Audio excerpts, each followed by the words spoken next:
Hi friends, ഇന്നത്തെ നമ്മുടെ പുതിയ വീഡിയോയിലേക്ക് എല്ലാവർക്കും സ്വാഗതം. നമ്മൾ ഒരു നാടൻ നേന്ത്രക്കായ്ക്കൊല കൊണ്ടുവന്ന് പഴുപ്പിക്കാനും കായ വറുക്കാനും പഴംപൊരി ഉണ്ടാക്കാനും ബജ്ജി ഉണ്ടാക്കാനും നമ്മളിതിനെ നല്ല വെയിറ്റ് ഉണ്ട്, നല്ല വിലയാണ്.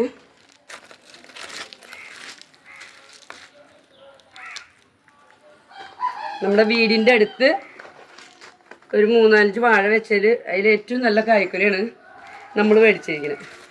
നല്ല തൊടുള്ള കായാണ് കണ്ടോ. നേന്ത്രക്കായ ഇങ്ങനത്തെ മേടിക്കണം, ഇറച്ചിലിടാനൊക്കെ വറുക്കാനൊക്കെ.